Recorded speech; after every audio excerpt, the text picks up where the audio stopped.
Imagine finding a cheap burner phone hidden in your billionaire husband's golf bag, reeking of sugary vanilla perfume.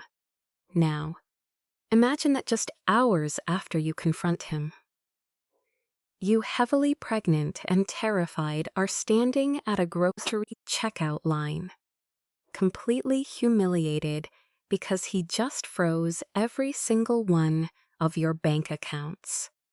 He thought starving his vulnerable wife would force her into silent submission. He thought he held all the cards.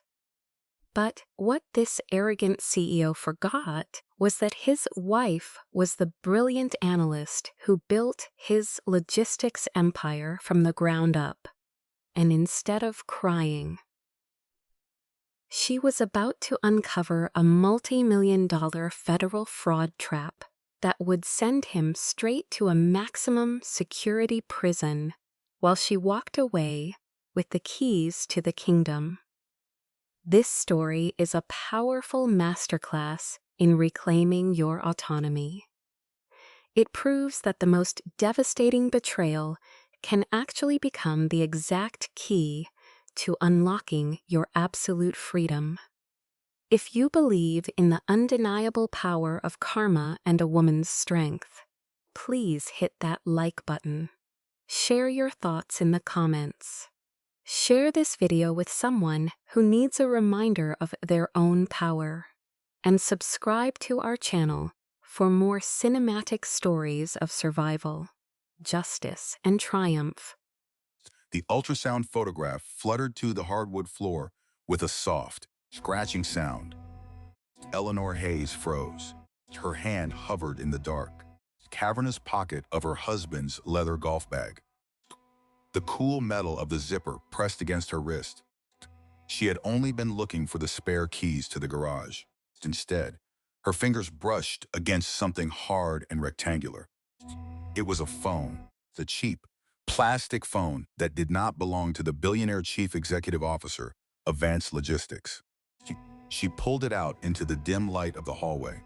The screen lit up instantly in her palm. The sudden glare made her blink. A heavy, sickening wave of vanilla perfume drifted up from the black leather bag. It was a cheap, sugary scent. Eleanor never wore vanilla. She wore subtle, earthy tones. Her heart began to pound against her ribs. It was a steady, terrifying rhythm. Her breathing turned shallow. The screen showed 3 unread messages. The first message read, "I cannot stop thinking about the hotel room." The second message read, "You promised you would tell her this week." The third message read, "I miss you, Harrison." The name at the top of the screen was Paige. Eleanor stared at the glowing letters. The harsh light reflected in her dark eyes. The world around her seemed to slow down to a crawl. The ticking of the grandfather clock in the foyer became deafening. Tick, tick, tick. Each sound felt like a physical strike against her temples. She placed her free hand on her swollen stomach. She was 7 months pregnant. This was their first child. That a baby on the way was supposed to be their greatest joy.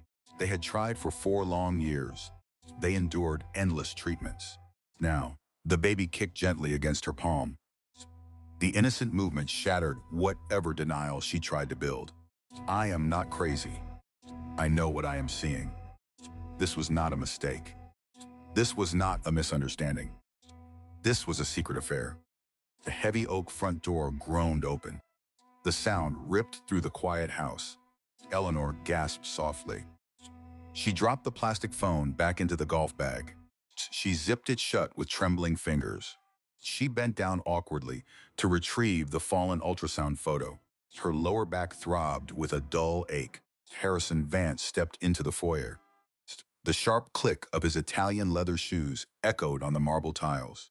He smelled of expensive sandalwood cologne, bitter espresso, and the crisp winter air. He shrugged off his tailored wool coat. He tossed his briefcase onto the entry table with a heavy thud. He did not look at her. Traffic was an absolute nightmare. Harrison said. His voice was smooth and practiced. The board meeting ran late. We have a major merger happening next quarter. Eleanor stood up slowly. Her legs felt like lead.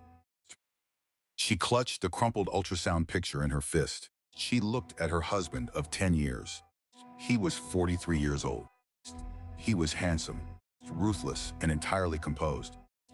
But looking at him now, Eleanor felt a cold chill wash over her skin. He looked like a stranger. "You smell like vanilla," Eleanor said. Her voice was terrifyingly calm. It did not shake. It cut through the air like a knife. Harrison stopped halfway down the hall. His broad shoulders stiffened. The silence stretched between them, thick and suffocating. He slowly turned around. His blue eyes, usually so sharp and commanding, flickered with brief hesitation. "What did you say?" Harrison asked. "I said you smell like vanilla," Eleanor replied. She took a step forward. Her bare feet made no sound on the hardwood. "And your golf bag smells like it, too," along with the burner phone hidden in the side pocket. Harrison stared at her. He did not blink. He did not rush forward to deny it. He did not beg for forgiveness. He simply sighed. It was a heavy, exhausted sigh, as if he were annoyed by a minor inconvenience at the office. "You went through my things," Harrison said. His tone turned instantly cold. Eleanor felt the breath leave her lungs. The sheer audacity of his response hit her like a physical blow. He was not sorry. He was irritated that he had been caught. "We have a baby on the way." "Harrison," Eleanor said. She pointed to her stomach. "I was looking for the garage keys. I found messages from a woman named Paige, telling you to confess." "You are overreacting, Eleanor," Harrison said. He ran a hand through his perfectly styled hair. He looked away from her, fixing his gaze on the wall. "Let us be rational about this. It is just a phase." "I have been under an immense amount of pressure at work." "The phase?" Eleanor asked. The word tasted bitter on her tongue. "You bought a secret phone. You are meeting her in hotel rooms. That is not a phase. That is a betrayal." It did not mean anything at first, Harrison said. He adjusted his expensive silk tie. "But you have to understand my position. You have been entirely consumed with the pregnancy. We never talk about anything else. I needed to find my joy again." The words hung in the air. Poisonous, cruel. "I gave up my career for him. I managed his entire life. Now I am a burden. Find your joy," Eleanor repeated. Her voice dropped to a whisper. The metallic taste of adrenaline flooded her mouth. "You are blaming me for your secret affair. You are blaming the child we fought for. I am not blaming anyone," Harrison said. He walked toward the closet and pulled out a leather duffel bag. "I am just stating facts. This environment is toxic for my mental state right now. The company needs me focused. I cannot deal with this hysterical energy." He was gaslighting her. He was twisting the reality of the room until she felt dizzy. He was turning his massive betrayal into her minor character flaw. "Where are you going?" Eleanor asked. "I am moving out," Harrison replied. He began shoving clothes from the hall closet into the bag. "Just for a little while, until things calm down. My lawyers will reach out regarding the immediate financial arrangements. I will make sure you and the baby are taken care of." Obviously, he spoke about her as if she were a former employee receiving a severance package. "You are leaving tonight," Eleanor stated. It was not a question.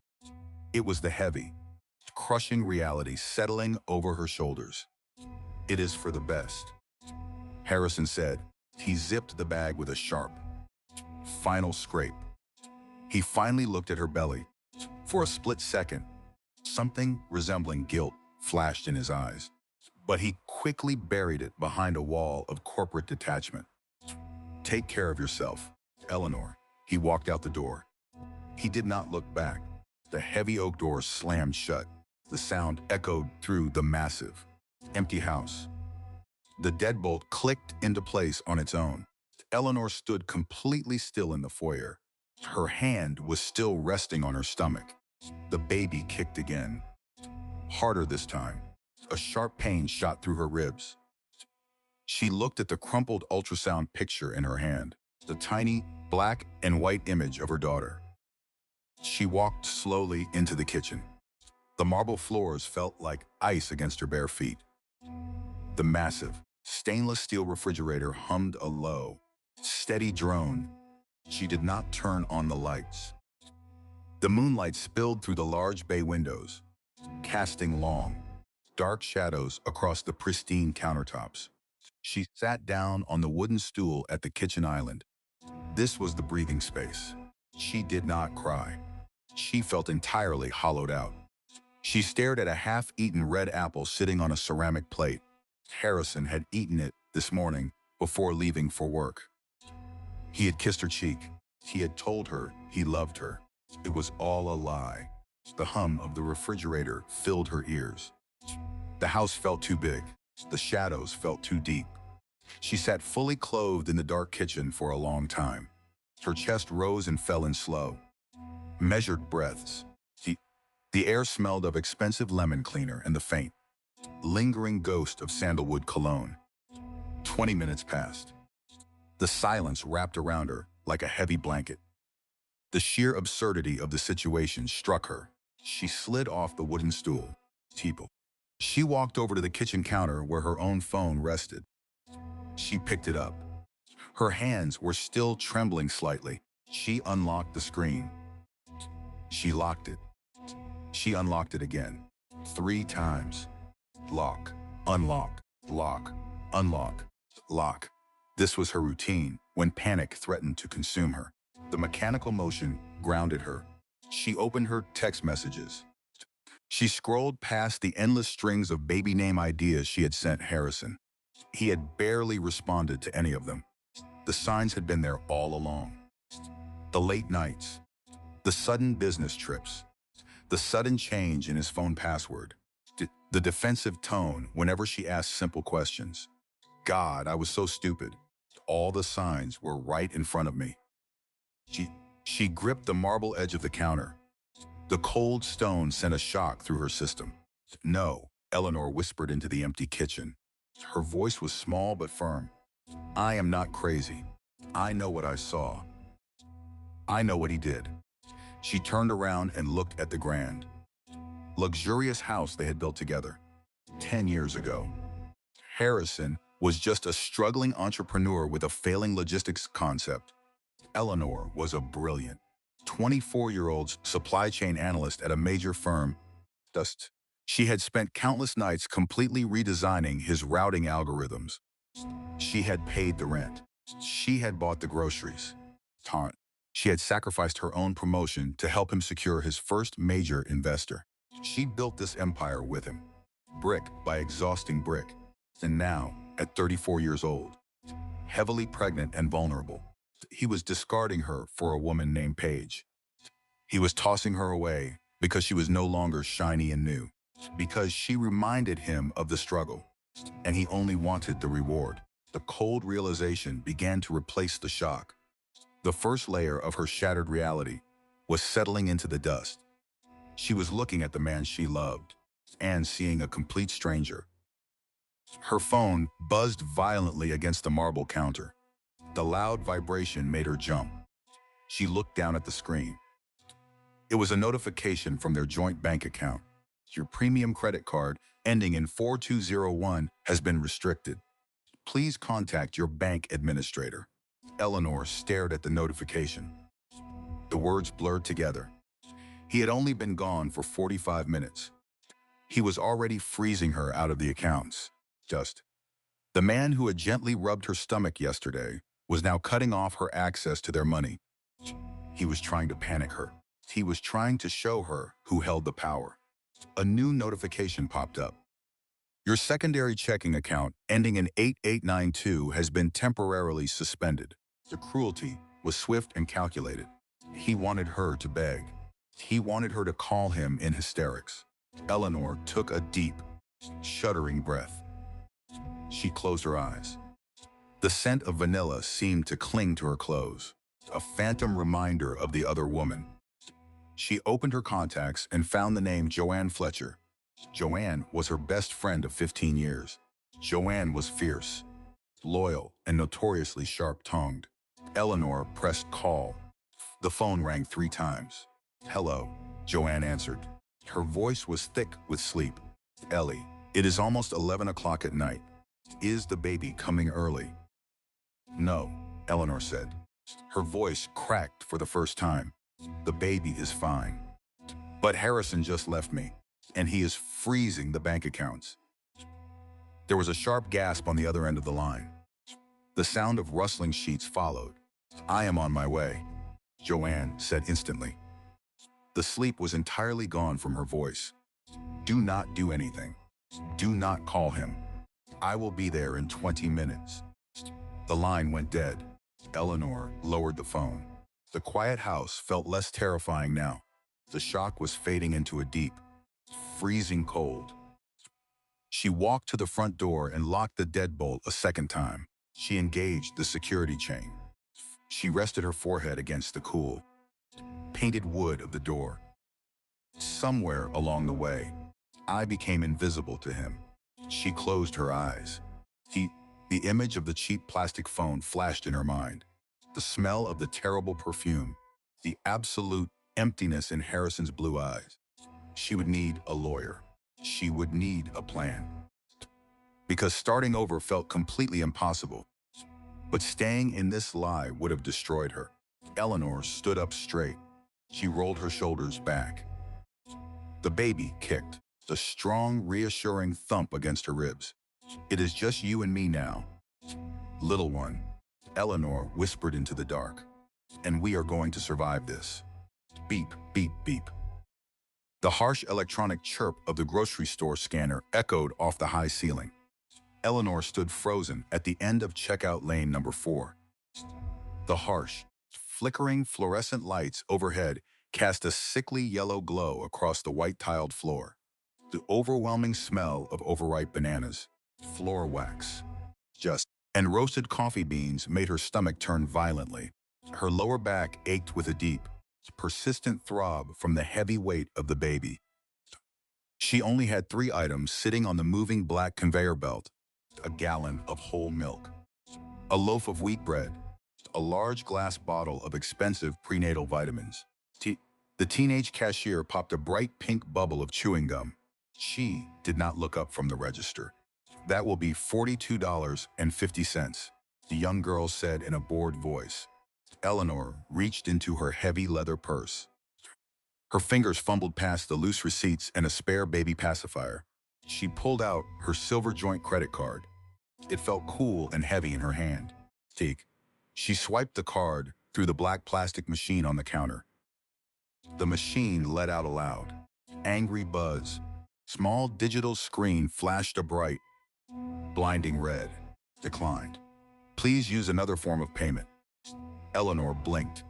A sudden, hot flush of humiliation began to crawl up the back of her neck. She felt the heavy stare of the older woman standing in line directly behind her. The woman shifted her weight and let out a loud, impatient sigh. The sound felt like a physical push against Eleanor's spine. "Try it again, please," Eleanor said. Her voice was barely a whisper. The magnetic strip might be old. The cashier rolled her eyes and manually typed the 16 numbers into the keypad. The machine processed for 3 agonizing seconds. Then it buzzed again. The same angry red letters glared back at them. "It says the account is frozen, ma'am," the cashier said. Her voice was entirely too loud. It carried perfectly across the quiet checkout area. Several heads turned to look at the pregnant woman holding up the line. Eleanor stared blankly at the machine. Complete disorientation washed over her, like a bucket of ice water. It was 9 o'clock in the morning, just 12 hours ago. She was the respected wife of a billionaire logistics chief executive officer. She lived in a 10,000 square foot mansion. Now, she was standing in a local grocery store, unable to purchase a single gallon of milk for her unborn child. The man who had gently rubbed her swollen stomach yesterday was now starving her out. She dug frantically through her wallet. Her hands were shaking with violent tremors she could not control. She found a crumpled $20 bill and a $10 bill tucked behind her driver's license. She pulled them out and handed the wrinkled paper to the cashier. Just the milk and the bread, Eleanor said. She pointed a trembling finger at the groceries. Put the vitamins back. I do not need them today. The cashier shrugged and bagged the 2 items. Eleanor grabbed the thin plastic bags. The plastic stretched and dug into her fingers. She walked out of the store as fast as her swollen feet would allow. The heavy glass door slid open with a mechanical whoosh. The crisp, freezing morning air hit her burning cheeks. She walked across the sprawling asphalt parking lot. She reached her black sport utility vehicle. She unlocked the heavy steel door, climbed awkwardly into the driver's seat, and slammed the door shut. The immediate silence of the car wrapped around her like a vacuum. She did not put the key in the ignition. Eleanor gripped the cold leather steering wheel. She gripped it so hard her knuckles turned completely white. She stared straight ahead at the red brick wall of the grocery store. She could not move. She could not breathe. She felt entirely paralyzed by the sheer cruelty of the situation. This was her life now. She was trapped in a glass box, watching her own destruction unfold. She looked at the stranger her husband had become. Harrison was a ruthless businessman. She always knew that. He destroyed competing logistics firms without a second thought. But he had always saved that dark ruthlessness for his corporate enemies. He had never aimed his heavy artillery at her. Just until today. I am not crazy. I know what I saw in his eyes last night. He was not sorry about the burner phone. He was entirely empty. The Harrison she loved and married 10 years ago had completely vanished. He was a ghost, a phantom replaced by a cold, calculating stranger who smelled of cheap vanilla perfume. He was punishing her for finding out his secret. The baby kicked sharply against her ribs. The sudden, violent movement pulled her back to the present moment. She had a baby on the way. She could not sit in a frozen car and simply give up. Suddenly, her phone began to ring. The loud, generic chime startled her in the quiet cabin. The caller identification screen lit up bright blue. The name Harrison Vance flashed across the screen. Eleanor stared at the glowing letters. Hush. A small, weak part of her wanted to answer the phone and beg him to come home. To tell him she would forget about Paige entirely. But the stronger part of her remembered the red screen at the checkout counter. She took a deep, steadying breath. She pressed the green accept button. Hello, Eleanor said. Her voice was completely flat. It held no emotion at all. Eleanor, Harrison said. His voice was bright, energetic, and perfectly pleasant. It sounded exactly like he was ordering his morning espresso at the country club. I see you tried to use the primary platinum card at the grocery store. I received an automated fraud alert on my watch. The sheer arrogance of his tone made Eleanor grip the steering wheel even tighter. You froze our joint bank accounts. Eleanor replied. You left me with absolutely nothing. Let us be rational about this, Harrison said smoothly. The rapid clicking sound of a computer keyboard echoed in the background. He was working. He was destroying her life while answering emails. I did not leave you with nothing. I simply restricted the liquid assets until my legal team can draft a formal separation agreement. My lawyers strongly advised it.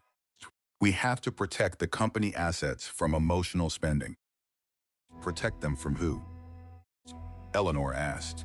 Her voice rose slightly. From your pregnant wife. I was trying to buy vitamins. Harrison, do not be dramatic. Harrison said. His tone shifted instantly to mild, patronizing annoyance. I am going to transfer a weekly allowance of $500 into your personal checking account. That is more than enough for basic groceries and gasoline. $500. to the wife of a billionaire logistics giant. He, he was treating her like an irresponsible teenager on a strict allowance. He wanted to control her every single move. To just. He wanted to ensure she could not hire a proper divorce attorney to fight him. He never loved me. He loved what I did for him. He loved the quiet stability I provided while he conquered the world. I need to pay the electric bill for the house. Harrison, Eleanor said. She forced her voice to remain steady. I need to pay the medical copays for the obstetrician. $500 a week will not cover the basic utilities. Then you should have thought about the consequences before you invaded my privacy. Harrison replied coldly. The pleasant tone was completely gone. You caused this hostile environment by snooping through my golf bag. You escalated the situation. Now we have to manage it professionally.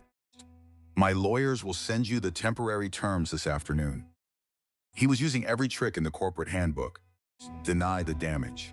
Attack the victim. Reverse the blame. You are a coward, Eleanor said softly. Have a productive day, Eleanor, Harrison replied. He hung up the phone. The line went completely dead.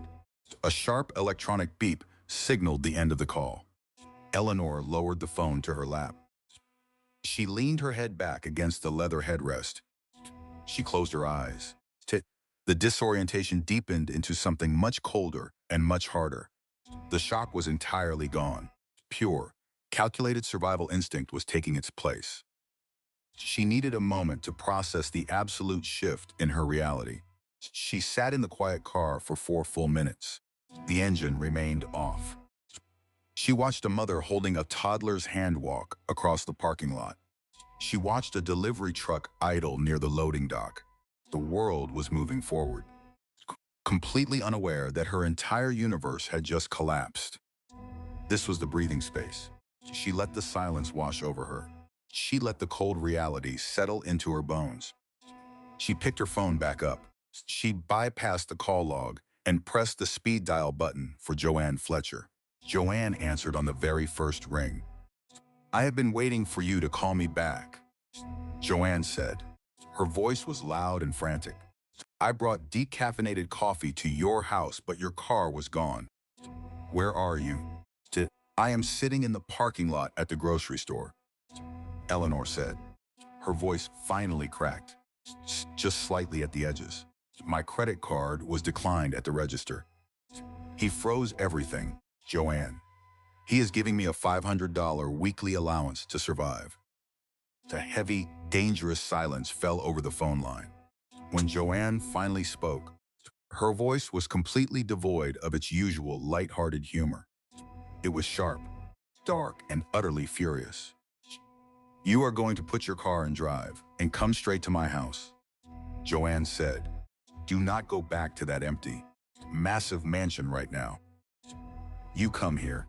I cannot afford to fight him in court, Eleanor said. A single tear escaped her eye and rolled down her cold cheek. She wiped it away angrily. He has all the money. He has a massive team of corporate lawyers on a permanent retainer.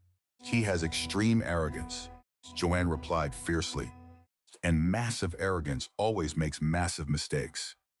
We are going to find you the most ruthless divorce attorney in this entire city. I do not care what the retainer costs. I will pay the legal fees myself from my savings. Joanne, no. I cannot ask you to do that, Eleanor protested weakly. You are not asking. I am telling you, Joanne commanded. I always knew that man was empty inside. I never liked the way he spoke to restaurant waiters. Ellie, that tells you everything you need to know about a person's soul. Now drive safely. I am putting a bagel in the toaster. We have a lot of work to do. Eleanor ended the call. She placed the phone in the cup holder. She looked at the 2 cheap plastic grocery bags sitting on the passenger seat. 1 gallon of milk. 1 loaf of bread. The absolute bare minimum required for basic survival. She reached forward and turned the metal key in the ignition. A powerful engine roared to life with a deep, steady rumble.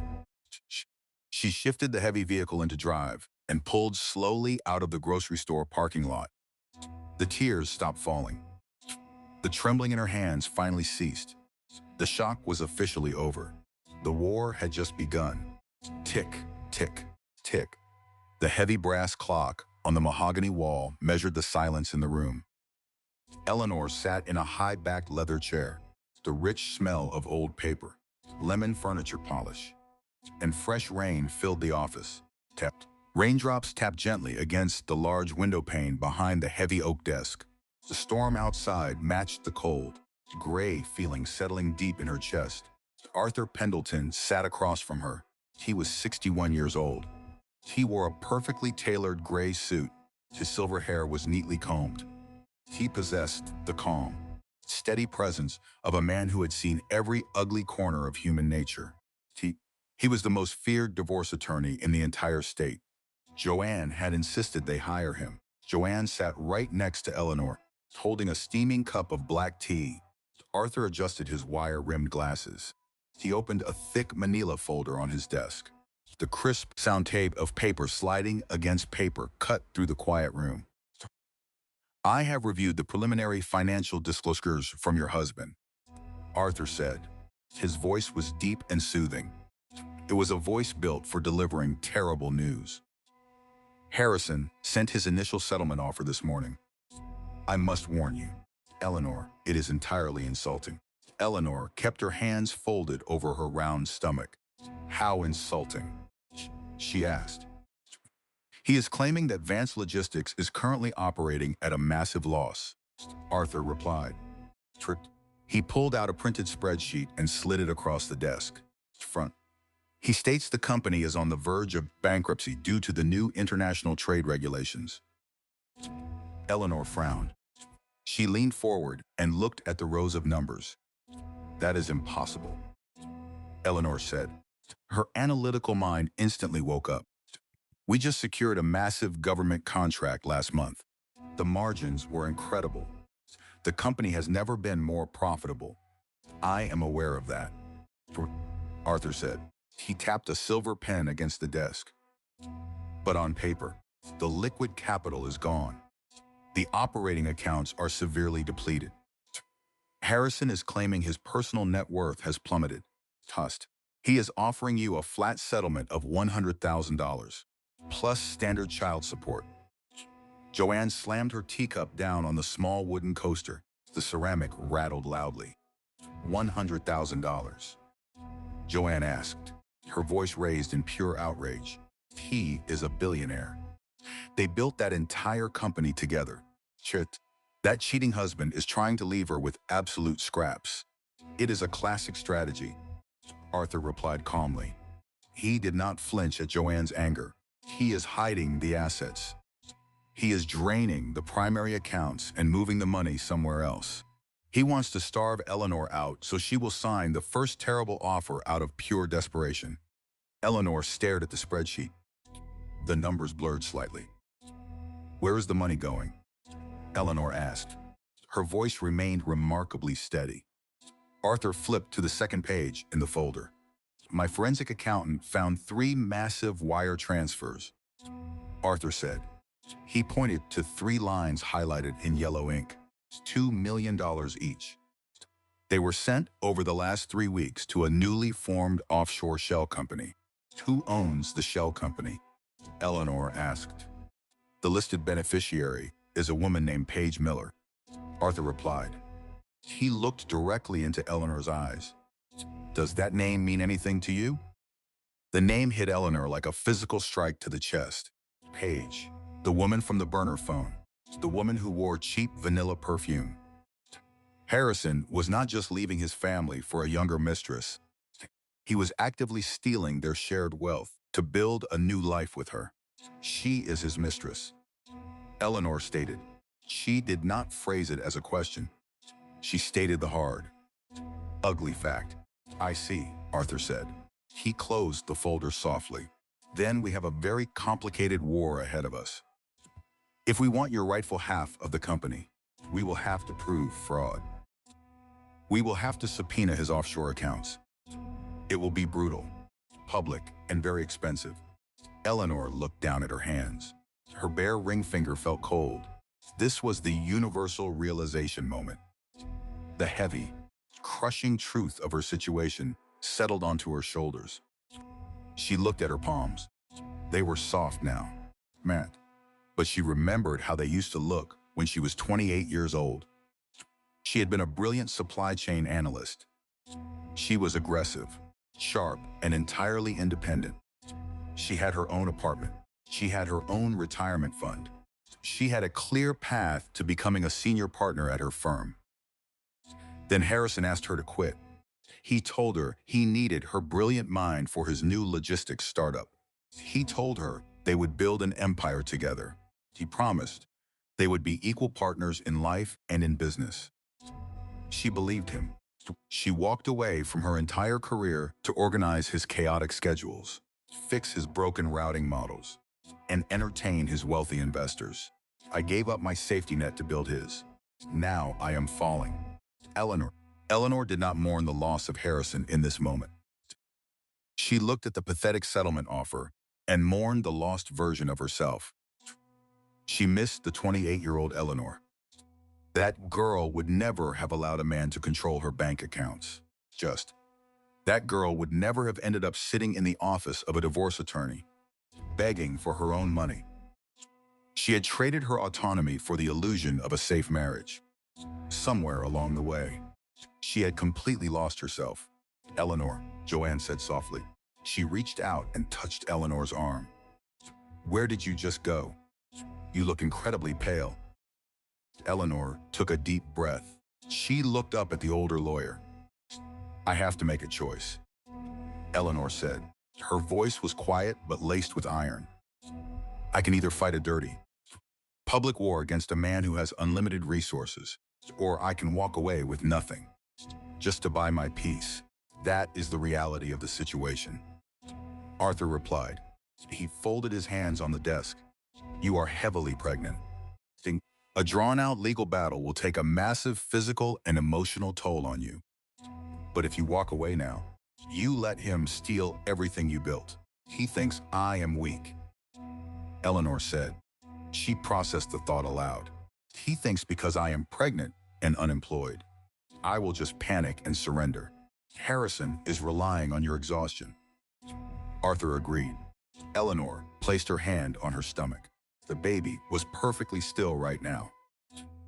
She thought about her daughter growing inside her. What kind of mother did she want to be? Did she want to be the woman who quietly accepted defeat, or did she want to be the woman who reclaimed her stolen power? The 28-year-old analyst inside her slowly woke up. The brilliant mind that had mapped complex global shipping routes began to turn its attention toward a new problem. The problem was Harrison Vance. I do not want to go to war in public, Eleanor said. She sat up straighter in the leather chair. I do not want my daughter's birth overshadowed by a media scandal about her father's fraud. Joanne frowned in confusion. Ellie, you cannot just let that cheating husband keep your money. I am not letting him keep it, Eleanor replied. She looked at Arthur with cold, clear eyes. I am going to let him think he won.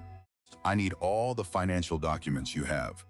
Arthur, every single public filing, every property deed, every shell company record. I want to see exactly how he structured the logistics company. Arthur raised a thick silver eyebrow. A small, impressed smile touched the corners of his mouth. You want to analyze his corporate structure? Arthur asked. I built his routing systems 10 years ago. Eleanor stated. I know how his mind works. He is arrogant.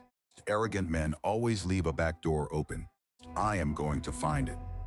I will have my paralegal print the entire discovery file. Arthur said. He stood up from his desk. We will play his game for now. We will pretend to consider his insulting offer. It will buy you time to look through the documents. Thank you, Arthur, Eleanor said. She pushed herself up from the chair. Her back ached, but her mind felt sharper than it had in months. They walked out of the heavy oak doors. Eleanor and Joanne rode the silent elevator down to the underground parking garage. The air was damp and smelled of exhaust fumes and wet concrete. "Are you sure about this, Ellie?" Joanne asked as they reached the black sport utility vehicle. "You look completely exhausted." "I am exhausted," Eleanor replied, "but I am done crying. I will follow you home." Eleanor climbed into the driver's seat. She shut the heavy door, trapping herself in the quiet cabin. She started the engine. She did not turn on the radio. She pulled out of the parking garage and onto the gray city streets. This was the breathing space. The rain fell in heavy, rhythmic sheets against the windshield. The rubber wiper blades squeaked a steady, hypnotic beat. Squeak, thud, squeak, thud. The heater blew warm air onto her cold hands. The smell of damp wool from her coat filled the small space. She drove the long way home to Joanne's house. The streets were slick with dark water. The red brake lights of the cars ahead blurred in the rain. Eleanor let the silence wrap around her. The anger and the fear slowly drained out of her system. Only cold clarity remained. She watched the water bead and run down the glass. She listened to the hum of the engine. She thought about the lost version of herself. She realized she did not have to mourn that girl anymore. She just had to invite her back. The sharp, independent woman was still there, buried beneath years of compromise and luxury. She turned the steering wheel, guiding the heavy car around a sharp corner. "I am still here," Eleanor whispered to the empty car. It was an affirmation whisper. It was not a question. It was a promise to herself and to the baby she carried. She parked in Joanne's driveway. The rain drummed loudly on the metal roof. Eleanor turned off the engine. The wiper blades froze mid-swipe. She sat in the absolute quiet for 3 final minutes, gathering her strength. Then she opened the door and stepped out into the storm. Psst, psst, psst. Just. The cell phone vibrated aggressively against the wooden nightstand in Joanne's guest bedroom. Eleanor lay perfectly still beneath the heavy cotton quilt. The morning light filtered through the white blinds, casting thin gray lines across the bed. She stared at the glowing screen of her phone. The caller identification displayed the word mother. The phone kept buzzing. It demanded an answer. Eleanor pulled the quilt up to her chin. She closed her eyes and pretended to be completely asleep. The room was empty, but she still held her breath. She could not answer the phone. She could not force her mouth to form the words. Tom. Telling her mother meant making the nightmare officially real. It meant saying the words aloud. "My husband left me for a younger woman. He froze our bank accounts." She let the phone ring until it finally went silent. She let out a long, shaky breath. She would call her mother back tomorrow, or the next day. Today, she needed every ounce of her strength for the mandatory mediation session. 2 hours later, Eleanor sat in a sterile, windowless conference room in downtown. The metallic taste of pure anxiety coated the back of her tongue. She shifted her weight in the uncomfortable chair. The scratchy gray wool of the seat cushion dug into the back of her legs. The room smelled of old coffee and industrial carpet cleaner. Above the door, a large white wall clock ticked with an aggressive, punishing rhythm. Tick, tick, tick. Arthur Pendleton sat next to her. He was arranging perfectly aligned stacks of paper on the long glass table. He wore a dark navy suit today.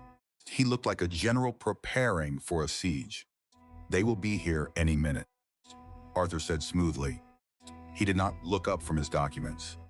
"Remember our strategy, Eleanor. We say very little. We let Harrison do the talking. We observe." "I am ready," Eleanor replied. She smoothed the front of her black maternity dress. The heavy glass door swung open. Harrison walked into the room. He wore a tailored charcoal suit that probably cost $5,000. His hair was perfectly styled, but he did not walk in alone. A young woman followed closely behind him. Eleanor felt her breath catch in her throat. Her heart hammered a frantic rhythm against her ribs. This was her. This was the woman who had destroyed her family. This was Paige Miller. Eleanor had prepared herself to face a monster. She had braced herself to see a stunning, intimidating supermodel. She expected to feel a crushing wave of jealousy and inadequacy. Instead, Eleanor just felt terribly confused. Paige was 25 years old, but she looked much younger. She was wearing a cheap, poorly fitted pink blazer over a white shirt. Her blonde hair was pulled back in a messy clip. She was loudly chewing a piece of pink bubblegum. Harrison, the ruthless billionaire, was awkwardly holding her bedazzled pink purse while she pulled out a chair. He looked utterly ridiculous. Thus, he looked like a tired father holding his teenage daughter's belongings at the shopping mall. The terrifying monster was just a very ordinary girl. Paige sat down and crossed her arms. She looked bored. She blew a small pink bubble and popped it. The sharp sound echoed in the quiet room. Harrison cleared his throat. He sat down next to her, placing the pink purse on the glass table. "Let us make this quick," Harrison said. His voice was arrogant, but his eyes darted nervously around the room. "We all know why we are here. The company is struggling. I am offering a fair exit package." Eleanor stared at the two of them. The fear that had gripped her for 3 days suddenly evaporated. This was the fourth layer of her shattered reality. She was looking at the betrayers, and she only saw their pathetic mundanity. They were not evil masterminds. They were just small, selfish, cowardly people. Harrison was throwing away a loyal wife and an unborn child for a walking cliché. He was trading a true partnership for a girl who chewed gum in a legal mediation. He threw away our life for nothing. It is entirely pathetic. A wave of cold, heavy disappointment washed over Eleanor. The betrayal felt incredibly cheap. "Mr. Vance," Arthur said. His deep voice commanded absolute authority in the small room. "Your definition of a fair exit package is currently sitting at $100,000. My client is heavily pregnant with your child. You are the chief executive officer of a logistics empire. We reject the initial offer." Harrison leaned forward. His face flushed a dark, angry red. "I told you," Harrison said sharply. "The liquid capital is tied up. The offshore accounts are strictly for international vendor payments. I cannot touch that money. It belongs to a private vendor." Arthur picked up a printed document from his neat stack. He slid it across the glass table. "This is the sign-in sheet for the mandatory mediation," Arthur said. "And attached is the preliminary disclosure form you submitted this morning. I need all parties to verify their signatures on the bottom line." Harrison grabbed the pen. He signed his name with a quick, aggressive flourish. He passed the paper to Paige. Paige rolled her eyes. She grabbed the pen and scribbled her name at the bottom of the page. She pushed the paper back across the table toward Arthur. "There," Paige said. Her voice was thin and raspy. "Can we go now?" "Harrison, I have a nail appointment at 2:30. Arthur slowly picked up the paper. He adjusted his wire-rimmed glasses. He stared at Paige's signature for a very long time. The silence in the room grew heavy and thick. Eleanor watched her lawyer. Arthur was usually entirely unreadable. But right now, his silver eyebrows were drawn tightly together. A sharp, dangerous light flickered in his dark eyes. "Is there a problem, Arthur?" Eleanor asked quietly. Arthur did not answer her immediately. He pulled a second folder from his leather briefcase.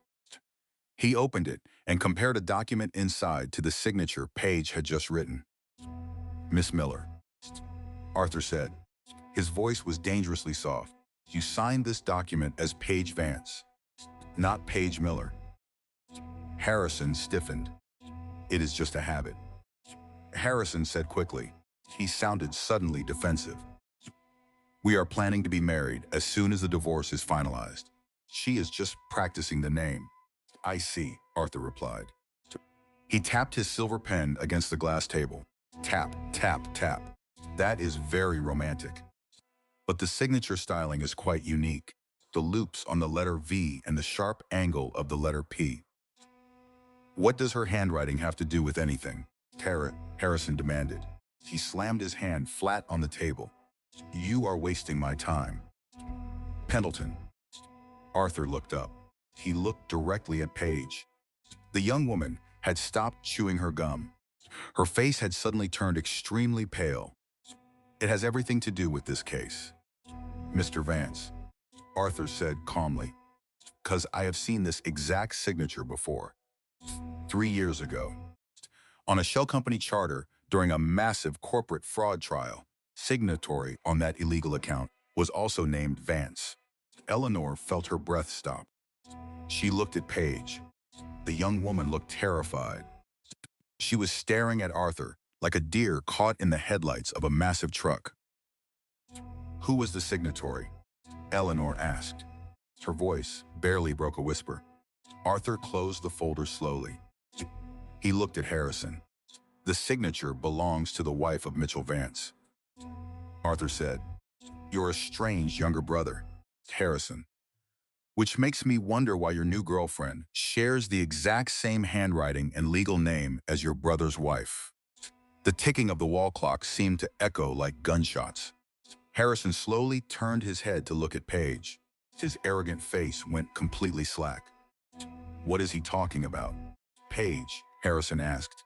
His voice was suddenly very small. Paige did not answer. She grabbed her pink purse, stood up from the scratchy wool chair, and practically ran out of the conference room. The heavy glass door slammed shut behind her. Eleanor sat in the silence. Just the pieces of the puzzle were falling into a terrifying new picture. Tut. But that was just the beginning of the real nightmare. The grandfather clock in the hallway chimed softly. It was 2 o'clock in the morning. Eleanor sat cross-legged on the thick wool rug in Joanne's living room. The rough texture of the carpet scratched against her bare ankles. Her lower back radiated a dull, constant ache. She shifted her weight awkwardly. The baby pressed heavily against her ribs. The room smelled of old firewood and the faint scent of cinnamon from a candle Joanne had burned hours ago. The only sound was the harsh scratching of Eleanor's yellow highlighter against thick paper. Dozens of legal documents were spread across the floor in a massive semicircle. Arthur had sent a courier with the entire discovery file. Eleanor took a bite of a piece of wheat toast. It was completely cold. The butter had hardened into a stiff, greasy layer. She chewed the dry bread slowly. It was the shared experience moment. The world was entirely falling apart. Yet, here she was, sitting on the floor in the middle of the night, eating cold toast because she forgot to eat dinner. She was exhausted, pregnant, and drowning in paperwork. She pushed the cold toast aside. She rubbed her tired eyes. Her brain shifted into its old, familiar rhythm. She was a supply chain analyst again. She was looking for the broken link in a massive, chaotic system.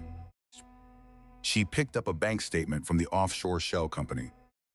$2 million transferred on the 4th of the month. She picked up a shipping log from Vance Logistics. She matched the dates. It does not make sense. Eleanor whispered to the empty room. She grabbed a blue folder containing Mitchell Vance's public business records. Mitchell was Harrison's younger brother. They had hated each other for a decade. Mitchell ran a rival logistics firm. It was much smaller, but deeply competitive. Eleanor laid Paige's signed mediation form next to Mitchell's corporate charter. The signatures were perfectly identical. The sharp angle of the letter P, the long loop on the letter V. At 2 in the morning, the horrifying truth clicked into place. Paige was not 25 years old. Paige was 32. She was married to Mitchell Vance. She had deliberately infiltrated Harrison's life. Eleanor began matching the offshore routing numbers to Mitchell's international shipping vendors. The numbers aligned perfectly. It was a massive, sophisticated trap. Paige had convinced Harrison to hide his money in the shell company to avoid paying Eleanor in the divorce. But Harrison did not control the shell company. Page did. Mitchell did. They are setting Harrison up for federal fraud. They were draining Vance Logistics dry. But it was worse than simple theft. Eleanor found a copy of the new government contract. The contract had strict financial clauses. If a vendor moved capital offshore, it triggered a federal audit for fraud. They are framing him, Eleanor said aloud. She dropped the papers. Her hands were shaking. Mitchell and Page were not just stealing the money. They were stealing the proprietary routing algorithms. And when the federal government noticed the missing funds, Harrison would take the fall. He had signed every single transfer order. His signature was on everything. Harrison was going to federal prison. Eleanor stared at the scattered papers. The heavy silence of the house pressed against her ears. The darkness outside the living room windows felt vast and terrifying. This was the fifth layer of her emotional journey. She was looking directly into the abyss. Her natural instinct was to protect Harrison. She managed his crises. She fixed his mistakes. She warned him of impending dangers. Her hand instinctively reached for her cell phone, resting on the coffee table. She could call him right now. She could wake him up. She could tell him to cancel the transfers before the federal auditors arrived. She picked up the phone. She unlocked the screen. Then she stopped. She looked at the empty, dark screen. She pictured Harrison's cold blue eyes in the foyer. She remembered the sheer arrogance in his voice when he restricted her grocery money. He had thrown her away like garbage. He had treated the mother of his child with absolute cruelty. Why should I save him? He walked into this trap willingly. He chose Page. He chose to hide his assets to starve his pregnant wife. His own greed and arrogance had built the gallows. Mitchell was just handing him the rope. The abyss stared back at her. If she did not have Harrison to protect, who was she? She was Eleanor Hayes. She was entirely enough on her own. I am not responsible for the fire he set himself. Eleanor stated clearly to the quiet room. It was an affirmation whisper. It carried the heavy weight of absolute certainty. She placed the phone back on the coffee table. She did not call him. Instead, she gathered the documents detailing the stolen algorithms and the offshore accounts. She neatly stacked them into a separate pile. She placed them inside a thick manila envelope. She would give these to Arthur in the morning. She lay down on her back on the thick rug. She stared up at the white ceiling. Her mind was racing, but her heart felt surprisingly calm. This was the breathing space. She listened to the wind rattling the glass window panes. She felt the steady, reassuring kick of the baby inside her. She placed both hands over her stomach. The warmth of her own body grounded her. She had found the back door. She knew exactly how to secure her own future. She would use his impending destruction to negotiate her absolute freedom. She held the power to save him, but made a different choice. Eleanor closed her eyes on the living room floor. For the first time in 4 days, she fell into a deep, dreamless sleep. Click, click, click, the sharp, metallic sound of Arthur Pendleton clicking his silver pen echoed in the quiet office. Eleanor sat across from her divorce attorney. The morning sun streamed through the large window, casting a warm square of light onto the heavy oak desk. She placed the thick manila envelope onto the smooth wood.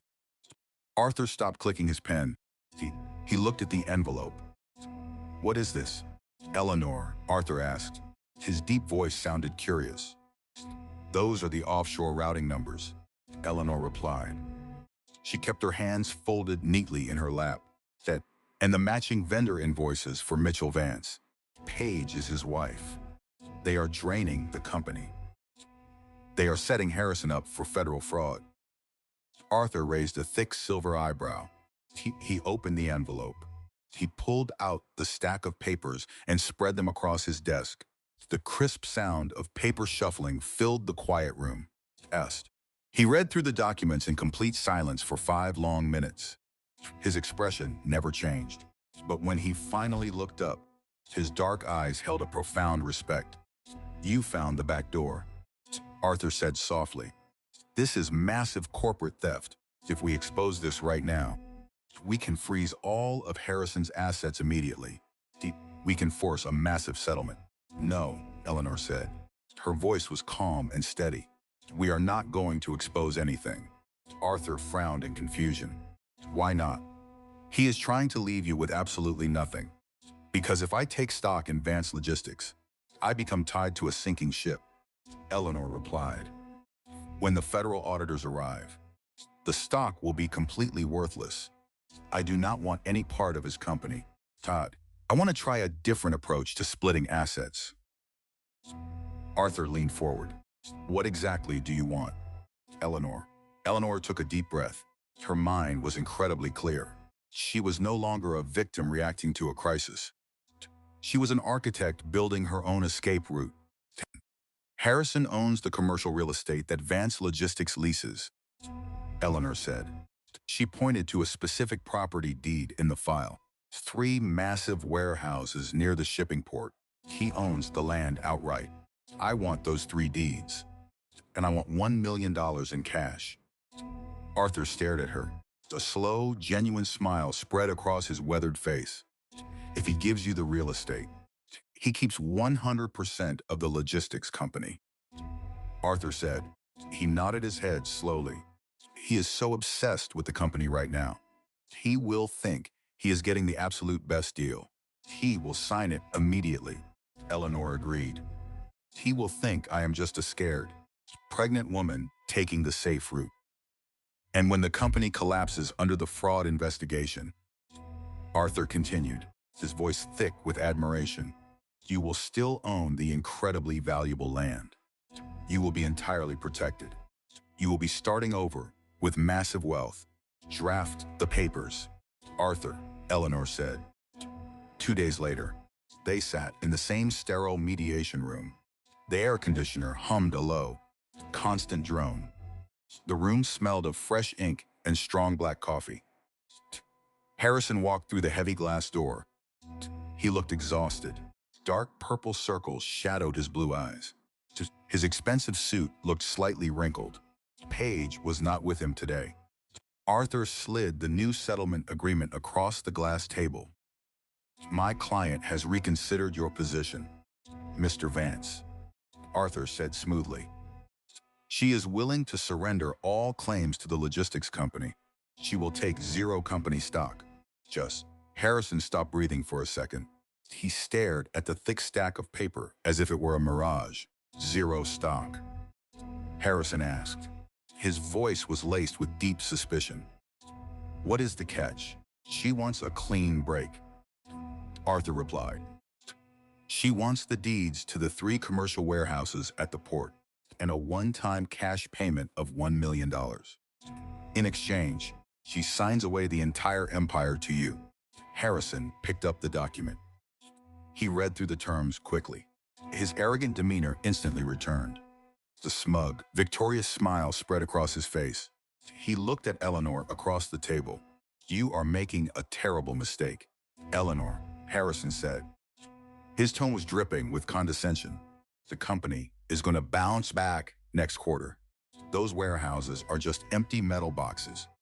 You are walking away from hundreds of millions of dollars." Eleanor looked at his smug face. She felt absolutely nothing. No anger, no pity. She just saw a foolish man walking blindly into his own destruction. "I prefer the safety of the real estate," Eleanor replied quietly. Harrison laughed. The sound was harsh and deeply insulting. He laughed as he signed the papers, thinking he had won. "You always played it too safe, Eleanor," Harrison said. He uncapped his expensive fountain pen. He signed his name on the bottom line with a quick, aggressive flourish. "You never had the stomach for real business. This is why we did not work out." "I know," Eleanor replied softly. She took the pen from Arthur. She signed her name perfectly on the line below his. The divorce was officially settled. The trap was entirely set. Harrison stood up. He buttoned his suit jacket. He looked down at her swollen stomach for a brief second. "Good luck, Eleanor," Harrison said. He turned and walked out of the room. He did not look back. Eleanor let out a long, slow breath.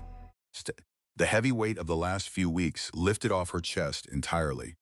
She had secured her own future. She had protected her child. An hour later, Eleanor stood inside the small spare bedroom at Joanne's house. This was the breathing space. The afternoon sun poured through the window, warming the wooden floor. Joanne had helped her paint the walls a soft, warm yellow. A white wooden crib stood in the corner. Eleanor pulled a large cardboard box toward her. She opened the flaps. The sweet, powdery smell of fresh laundry detergent filled the air.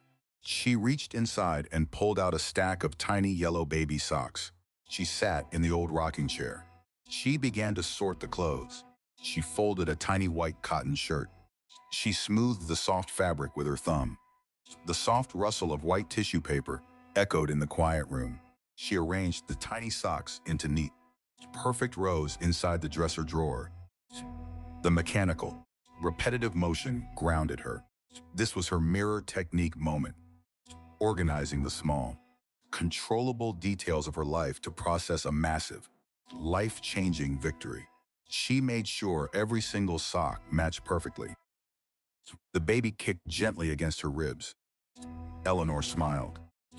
It was a real, genuine smile. "I am securing my daughter's future." She closed the wooden drawer with a soft click. She did not need Harrison Vance. She did not need a billionaire husband. She had everything she needed right here in this quiet, sunny room. The storm was coming for Harrison very soon, but Eleanor had already built a safe, warm shelter for herself. She rocked gently in the chair, listening to the quiet house, waiting for the inevitable explosion. Beep, beep, beep. The loud, urgent tone of the emergency news broadcast cut through the quiet living room. Eleanor stood frozen in Joanne's kitchen. She held a steaming ceramic mug of peppermint tea in her hands. The sharp, minty smell filled her nose. The heat of the mug warmed her cold palms. She was exactly 8 months pregnant today. Her lower back throbbed with a familiar, heavy ache. She turned her head toward the flat-screen television on the wall. A bright red banner flashed across the bottom of the screen. The female news anchor looked directly into the camera. Her voice was completely serious. "Breaking news this hour out of the financial district," the anchor said. Federal investigators have officially raided the corporate headquarters of Vance Logistics. Sources confirm that tens of millions of dollars are missing from the company operating accounts. Eleanor set her tea down on the granite counter. The ceramic mug made a dull, heavy thud. 3 days later, Harrison's entire world exploded. She walked slowly into the living room. The plush carpet felt soft beneath her bare feet. She stood in front of the television, watching the helicopter footage. A dozen dark federal vehicles were parked outside the massive glass building. Agents in dark jackets were carrying thick cardboard boxes out of the front doors. Those were the boxes containing the exact documents Eleanor had already reviewed. The chief executive officer, Harrison Vance, is currently under investigation for massive corporate fraud. The anchor continued.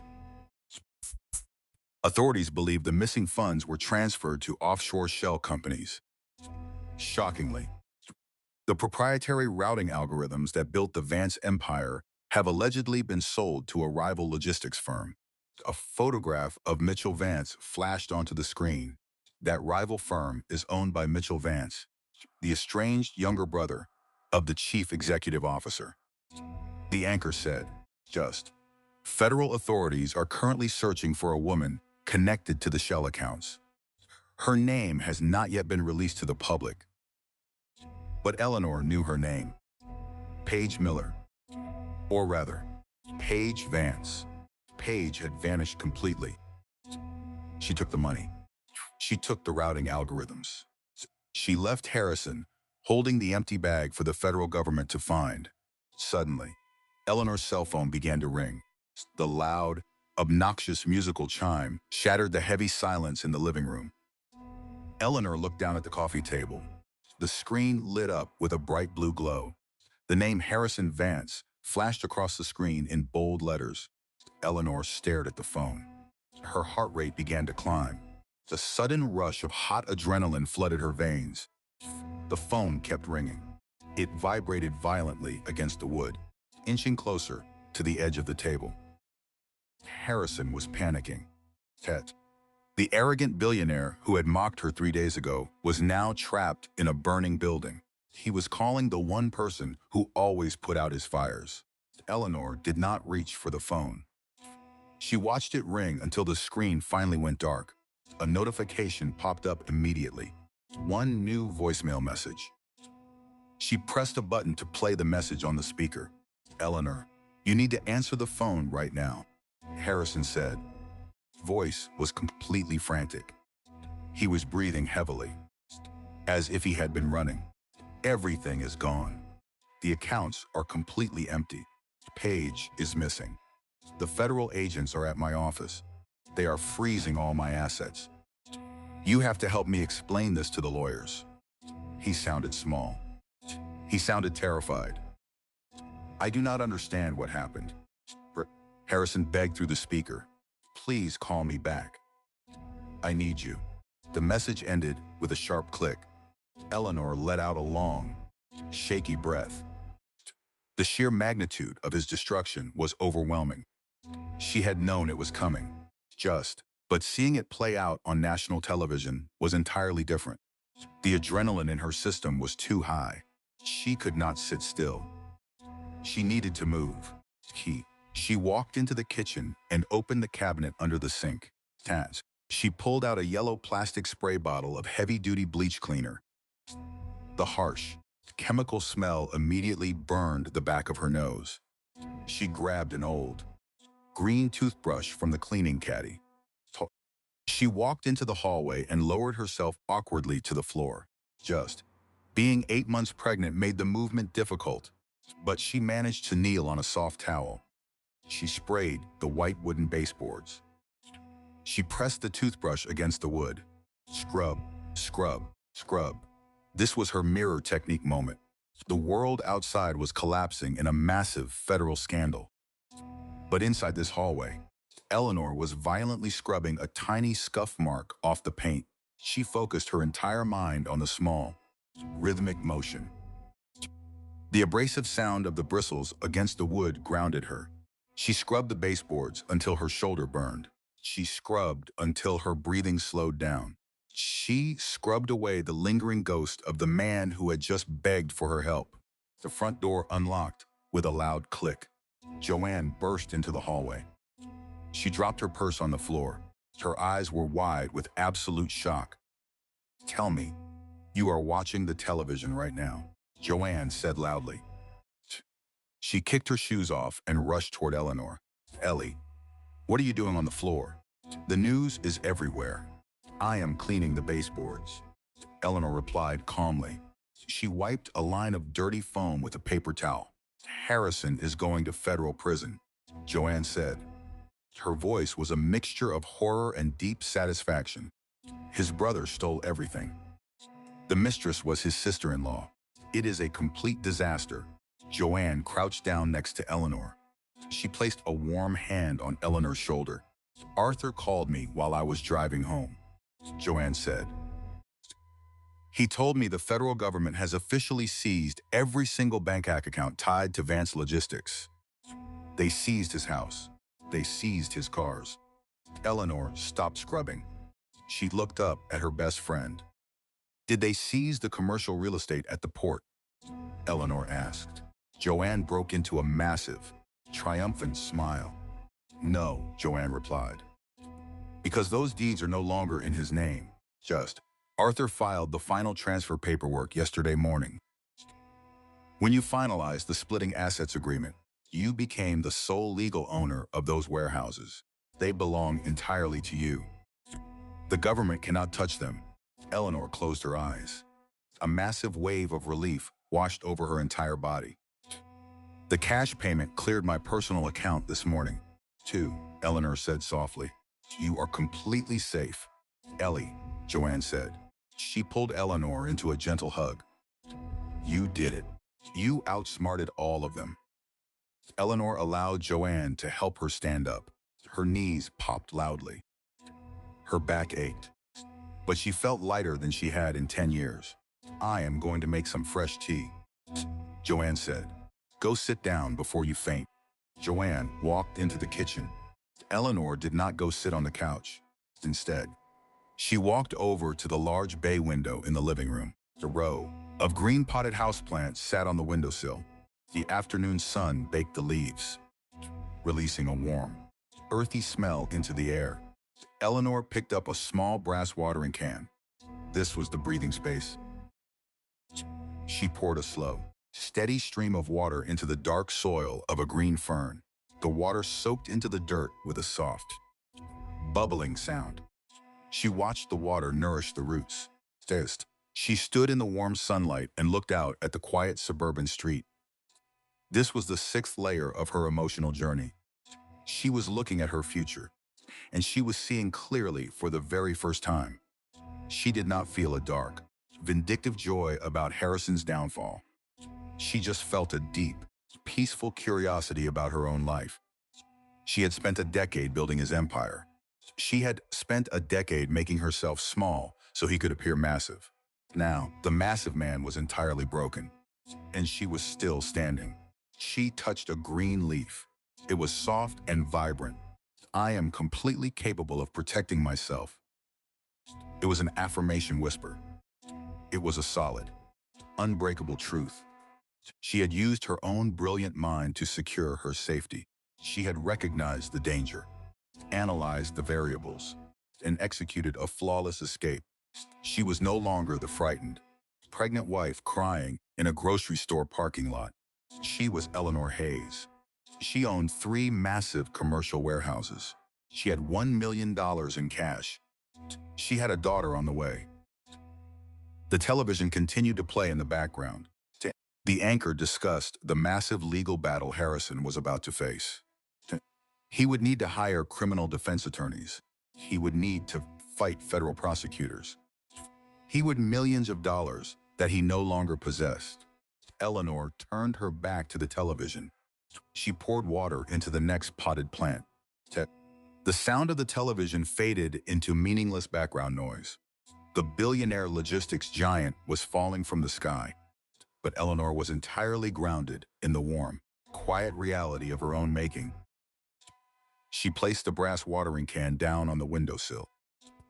The nightmare of her marriage was officially over, but the true test of her peace was about to arrive on her front doorstep. Bang, bang, bang. The heavy, frantic pounding on the solid oak front door shook the quiet house. It was 8 o'clock in the evening. The sun had already set. A cold, bitter wind howled against the glass window panes. Eleanor sat on the living room sofa. She was reading a hardcover book about infant care. The sudden, violent noise made her drop the heavy book onto the carpet. The pounding started again. It was louder this time. Bang, bang, bang. Eleanor, open the door. I know you are in there. The voice was muffled through the thick wood, but Eleanor recognized it instantly. It was Harrison. His voice was completely stripped of its usual smooth arrogance. He sounded desperate. He sounded completely broken.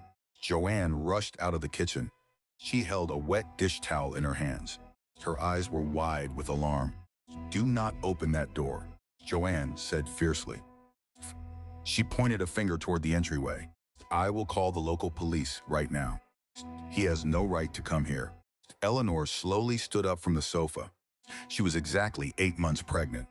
Her body felt heavy and cumbersome, but her mind was remarkably clear. Her heart was not racing. She did not feel the crushing panic she had felt just 2 weeks ago. Put the phone down, Joanne, Eleanor said calmly.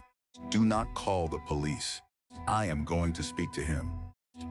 Are you completely out of your mind? Joanne asked. He is under federal investigation. The news is everywhere. He is a desperate man. Ellie, he is a coward. Eleanor replied, and I am not afraid of cowards anymore. Eleanor walked slowly down the hallway. The hardwood floor creaked softly beneath her bare feet. The air in the entryway felt cold. She reached the front door.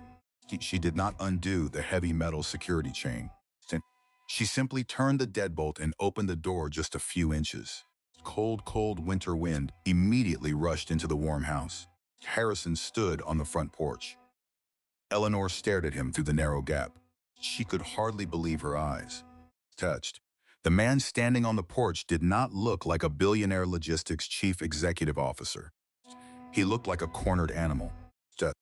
His expensive charcoal suit was deeply wrinkled and stained with spilled coffee. His silk tie was completely gone. His collar was unbuttoned and frayed. His perfectly styled hair was a chaotic mess, plastered to his forehead by the damp wind. He smelled of stale sweat, cheap alcohol, and pure desperation. The expensive sandalwood cologne was completely gone. Eleanor, Harrison said. His voice cracked. He gripped the edge of the doorframe with white knuckles. Thank God. You have to let me inside. Please, you cannot come in. Harrison, Eleanor said. Her voice was flat and steady. Why are you here? Harrison pressed his face closer to the gap in the door. His blue eyes were bloodshot and frantic. They took everything, Harrison said. His breathing was shallow and rapid. The federal agents raided my office. They seized my bank accounts. They froze my primary credit cards. I tried to check into a hotel downtown, and my card was declined at the front desk. Eleanor looked at him. The irony was incredibly thick. Just weeks ago, he had intentionally frozen her grocery money. He had let her suffer the public humiliation of a declined card. Now, the universe was forcing him to drink from the exact same bitter cup. That sounds like a very difficult problem, Eleanor replied quietly. But it is not my problem. Of course it is your problem, Harrison begged. He tried to push the door wider, but the metal chain held firm. We were married for 10 years. You know me, Eleanor. I did not do this. Paige set me up. She completely tricked me. He was using the exact same playbook. He was denying his own guilt. He was shifting the blame entirely onto someone else. He walked into the trap willingly. Eleanor said. She did not raise her voice. She did not scream. You chose to hide your assets to starve me out. You signed the transfer documents. Paige did not forge your signature. You gave her the power. I was under immense pressure, Harrison pleaded. Tears actually began to form in his bloodshot eyes. I made a terrible mistake.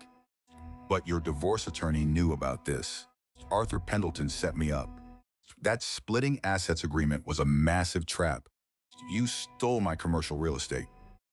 The sheer audacity of his accusation hung in the freezing air. Arthur did not set you up, Eleanor stated. You set yourself up. You were so arrogant. You were so obsessed with keeping your logistics empire.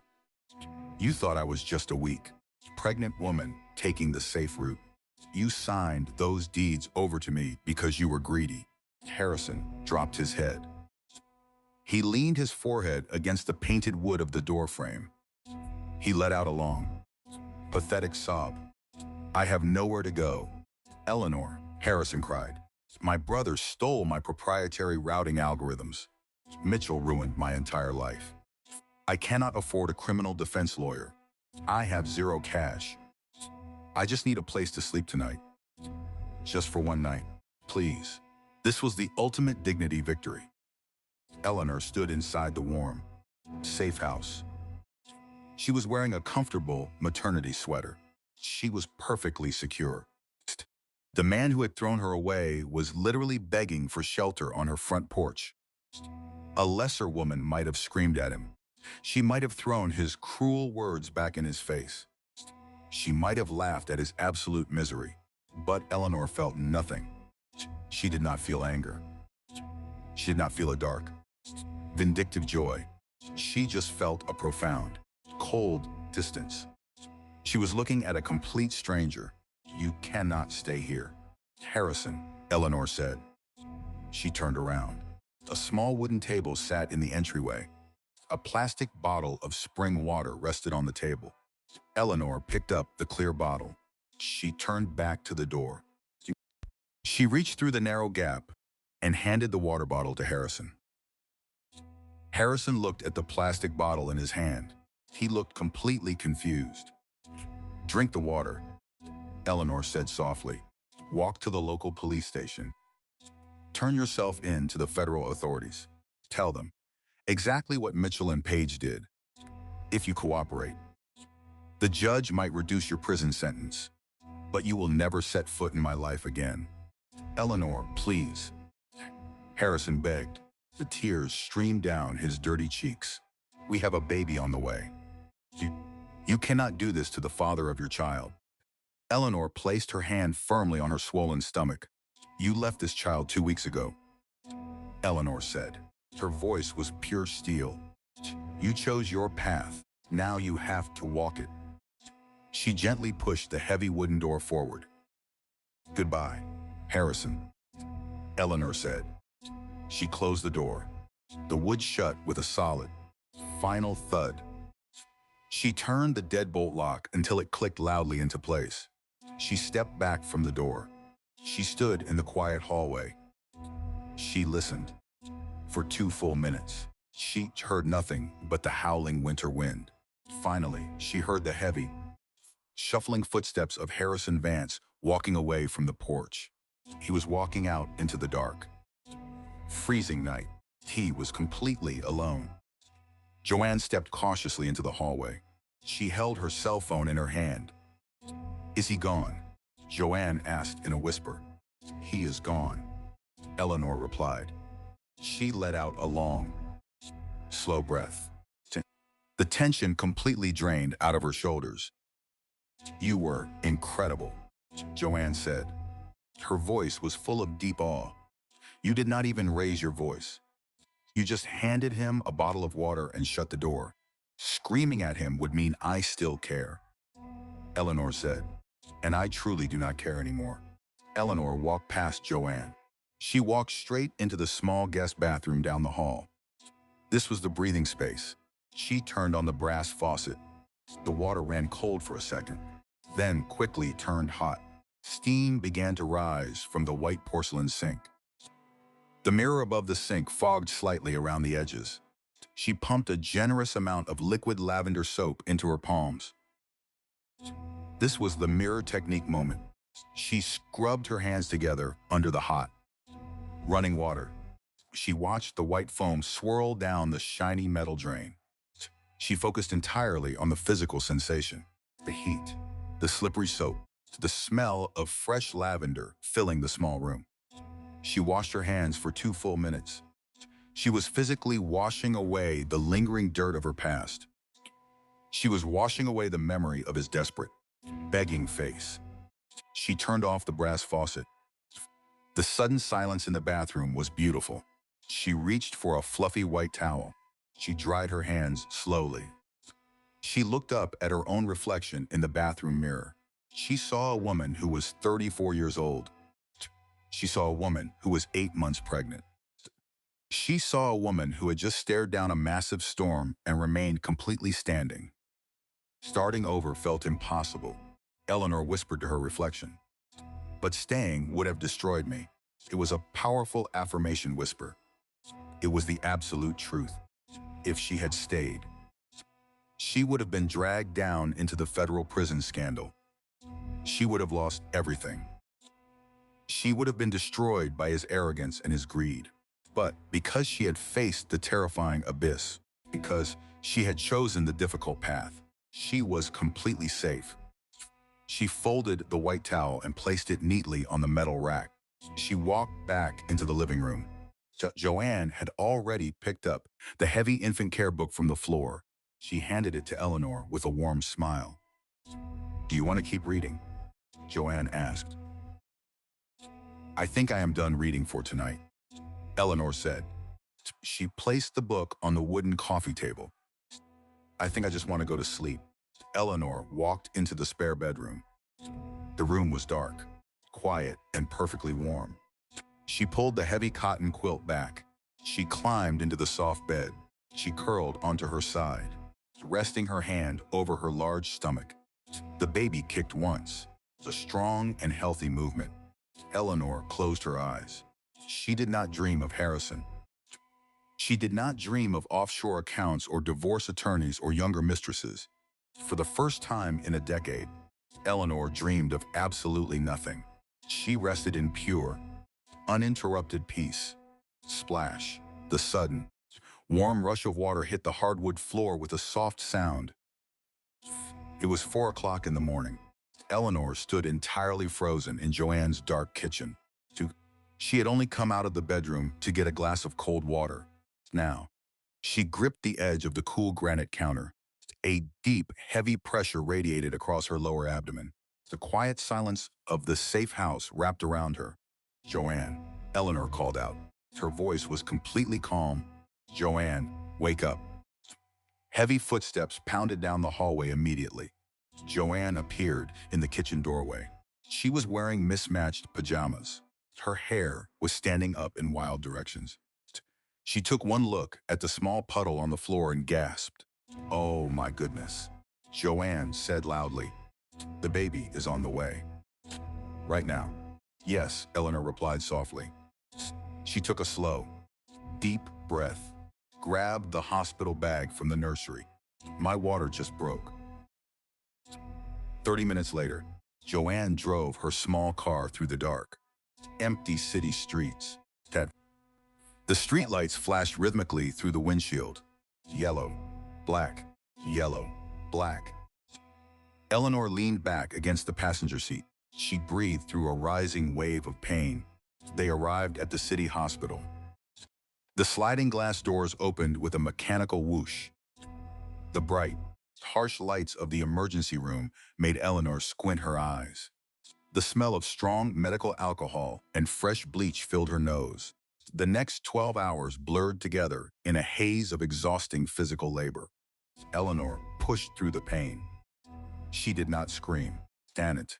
She focused entirely on the rhythmic breathing technique she had practiced for months. Joanne held her left hand tightly.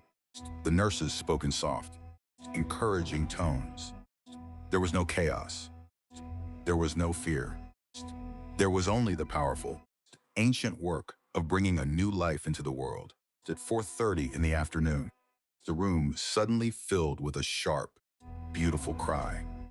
It is a girl, the doctor said cheerfully. The nurse gently wiped the baby and placed her directly onto Eleanor's bare chest. Eleanor let out a long, shuddering breath. Tears of pure joy finally spilled over her eyelashes and ran down her tired cheeks. She wrapped her arms around the tiny, warm body. The baby stopped crying instantly. This was the breathing space. The steady, electronic beep of the heart monitor filled the room. Beep, beep, beep. It was the most beautiful sound in the world. The baby smelled of warm milk and sweet, powdery newborn skin. Eleanor rested her chin against the soft, dark hair on her daughter's head. The hospital room felt completely separated from the rest of the universe. She is absolutely perfect, Joanne whispered from the corner of the room. She was wiping her own tears with a tissue. She is safe, Eleanor replied. She kissed the top of the baby's head. We are both safe now. 2 hours later, the nurse moved Eleanor to a private recovery room. The baby was sleeping soundly in a clear plastic bassinet next to the bed.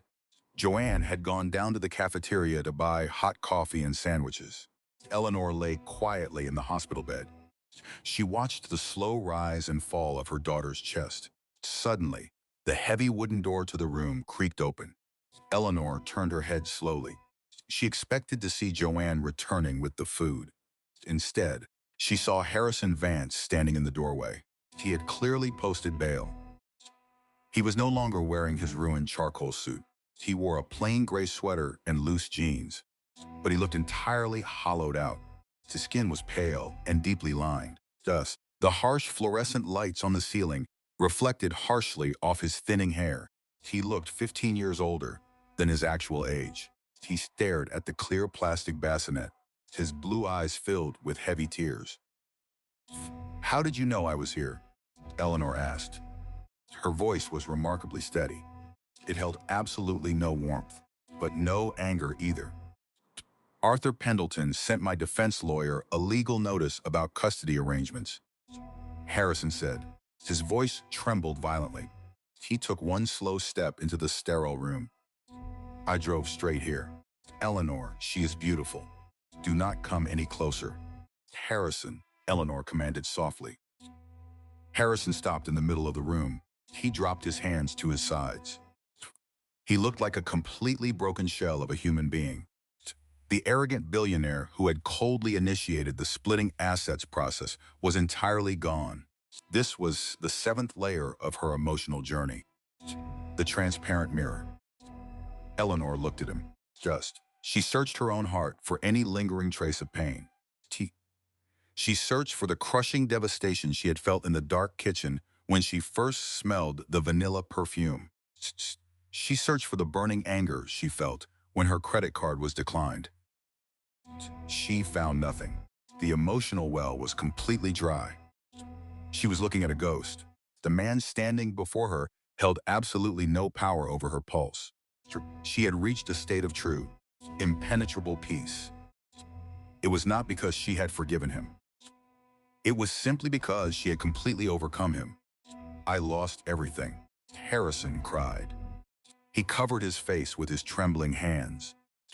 "The federal prosecutors are offering me a 10-year prison sentence if I plead guilty. They cannot find Paige or Mitchell. They took the money and vanished. I am going to prison. Eleanor, that younger mistress completely destroyed my life." He was still playing the victim. He was still refusing to look at his own reflection. "You destroyed your own life," Eleanor replied calmly. "Paige just handed you the hammer." Harrison dropped his hands. He looked at Eleanor with desperate, pleading eyes. "I was a fool," Harrison begged. "I was a terrible, cheating husband. I threw away the only real thing I ever had. I threw you away.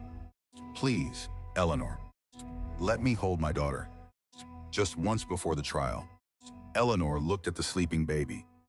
She felt a fierce, protective instinct rise in her chest. "No," Eleanor said. The word hung in the quiet air, heavy and absolute. "Please," Harrison sobbed loudly. He fell heavily to his knees on the cold tile floor. "I am begging you. I have absolutely nothing left in this world. You are a stranger to us now," Eleanor said. She did not raise her voice. She spoke with the quiet, devastating power of absolute certainty. "You made your choices. Harrison, you chose your greed. You chose your arrogance. You do not get to use my daughter to comfort your own guilt." Harrison stayed on his knees. He wept openly, his shoulders shaking with violent, pathetic sobs. Eleanor simply watched him. She did not feel the need to comfort him. She did not feel the need to twist the knife further. She simply wanted him to leave. "Stand up, Harrison," Eleanor said flatly. "Walk out of this hospital room. Go face your trial, but do not ever come near my child again. My divorce attorney will handle any further communication." Harrison slowly stood up. He wiped his wet face with his sleeve. He looked at Eleanor one last time. He finally saw the absolute wall of ice in her dark eyes. He realized, completely and finally, that he had lost her forever. He turned around and walked out the heavy wooden door. The latch clicked shut behind him. Eleanor let out a deep, cleansing breath. The air in the room felt lighter. The shadows in the corner seemed to instantly vanish. She carefully pushed the white sheets aside. Her body ached deeply from the labor, but she forced herself to stand up. Her bare feet touched the cold hospital floor. She walked slowly, step by step, toward the small private bathroom. She pushed the door open and turned on the light. This was her mirror technique moment. Eleanor stood in front of the sink. She looked directly into the mirror above the basin. Her dark hair was tangled and wild. Her face was pale and entirely exhausted. Dark purple circles rested heavily under her eyes. She wore a faded, ugly hospital gown. She stared at her reflection. She hardly recognized the incredible, fierce woman looking back at her. She was no longer the quiet, invisible wife hiding behind a billionaire husband. She was a mother. She was a survivor. She was a woman who had walked through a massive fire and emerged entirely unbroken. I survived. Eleanor whispered to her reflection. I did it. It was the most powerful validation whisper of her entire life. It was a statement of pure, undeniable fact. She turned off the bathroom light. She walked back to the clear plastic bassinet. She reached down and gently placed her hand on her daughter's warm back. Starting over was no longer a terrifying thought. Starting over was a massive, beautiful open door. And Eleanor was finally ready to walk right through it. The crisp, heavy paper of the architectural blueprint unrolled with a loud snap. Eleanor smoothed the edges of the large document against the smooth surface of her solid oak dining table. The warm morning sunlight poured through the massive kitchen windows. It illuminated the dust motes dancing lazily in the air.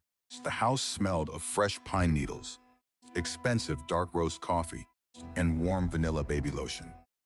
It had been exactly 6 months since the day Harrison Vance was arrested.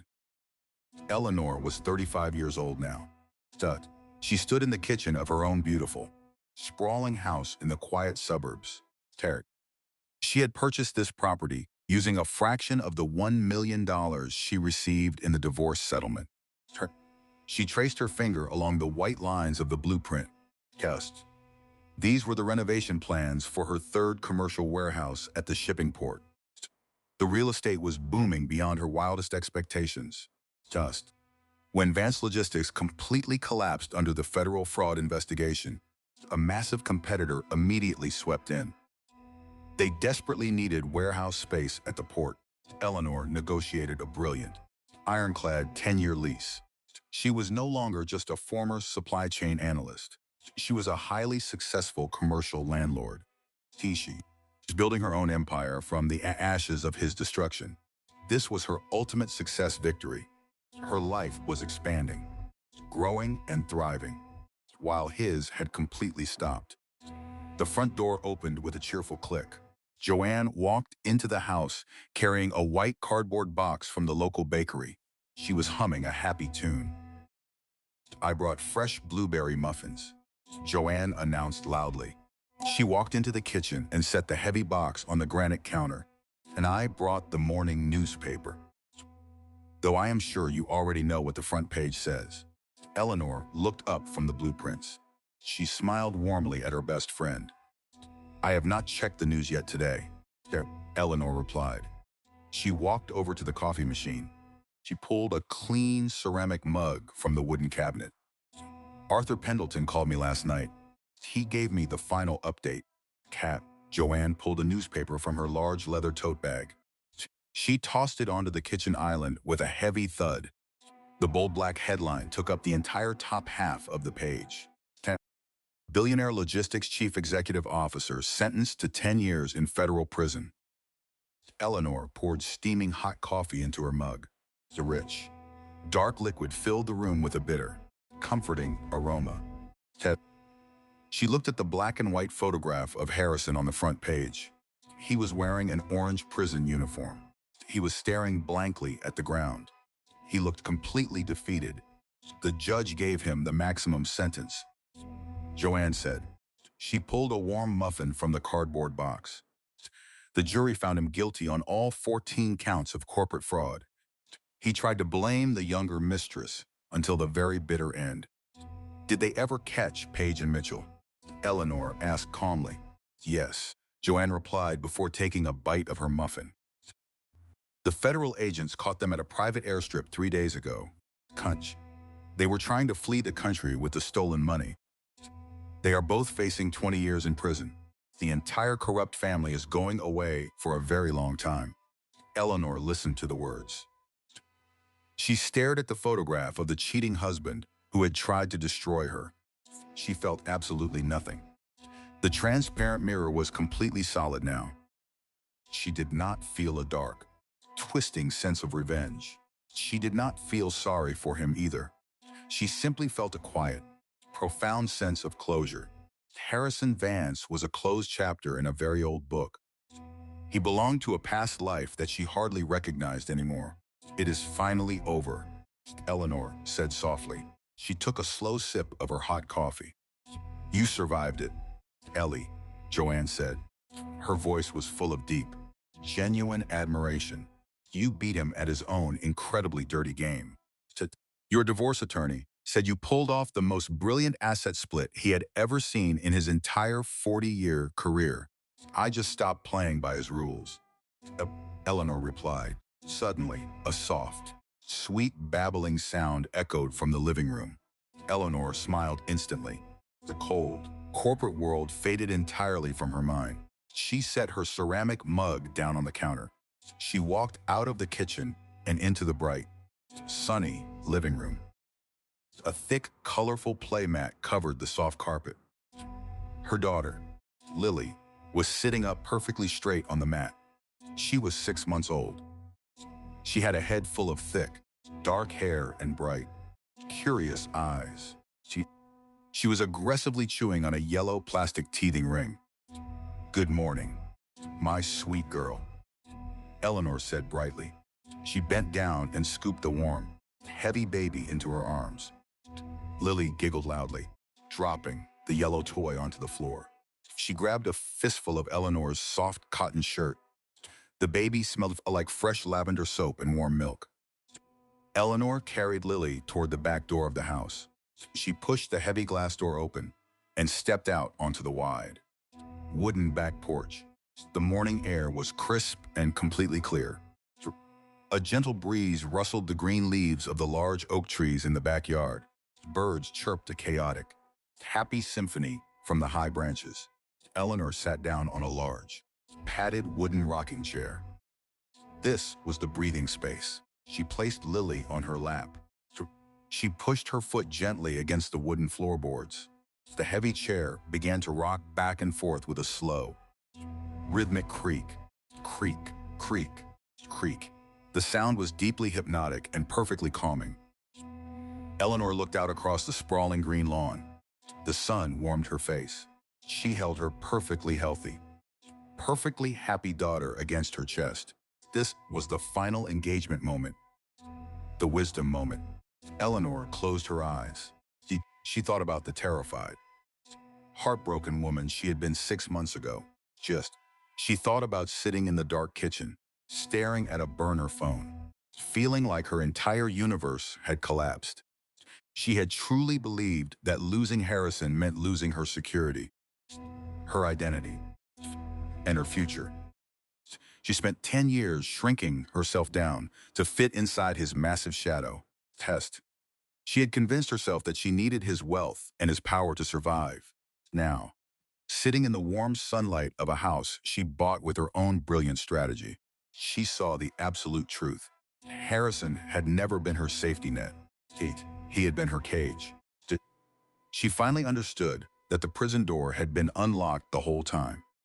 She was her own jailer. She had stayed inside the cage because it felt familiar. But the moment he forced her out into the terrifying unknown, she remembered how to fly. The worst thing that ever happened to her was actually the magnificent key to her absolute freedom. "I am entirely free," Eleanor whispered into the morning breeze. It was the final affirmation whisper. It was not a question. It was not a hope. It was an unbreakable, lived reality. She opened her eyes. Lily was looking up at her, smiling a wide, toothless grin. Eleanor kissed her daughter's warm forehead. She was no longer the tragic wife of a disgraced billionaire. She was Eleanor Hayes. She was a fierce mother. She was a brilliant business owner. She was the architect of her own beautiful, quiet life. Joanne stepped out onto the wooden porch. She was holding Eleanor's ceramic coffee mug. "You left this on the counter," Joanne said gently. She handed the heavy mug to Eleanor. "Drink it before it gets completely cold." Eleanor took the mug with her free hand. She wrapped her fingers around the warm ceramic. This was the final mirror technique moment. Months ago, she had sat on a rough living room floor at 2 o'clock in the morning. She had eaten cold, hard toast while drowning in terrifying legal documents. She had been freezing, exhausted, and utterly broken. Now, she sat in a comfortable rocking chair on her own property. She brought the ceramic mug to her lips. She took a long, slow sip. The coffee was actually hot. It was rich, bitter, and perfectly warm. It traveled down her throat, settling comfortably in her chest. She savored the small, reclaimed peace of a quiet morning. She savored the absolute luxury of feeling completely safe in her own home. She did not have to check her phone for angry messages. She did not have to hide her credit cards. She did not have to smell cheap vanilla perfume on her husband's clothes ever again. Starting over had felt like walking through fire, but she had walked through the flames, and she had built a beautiful castle from the ashes. Eleanor looked at her best friend. She looked at her smiling daughter. She looked at the tall green trees swaying in the gentle wind. She took one final sip of the hot coffee. She smiled a genuine, radiant smile. The rocking chair creaked a slow, steady rhythm on the wooden boards. The birds sang their happy morning song. The warm sun bathed the porch in golden light. Eleanor rested her head back against the chair. She listened to the beautiful, peaceful silence of her brand new life. The nightmare was permanently over. The morning had finally arrived. Fade to silence. The story of Eleanor Hayes is far more than a tale of a billionaire's downfall or a bitter divorce.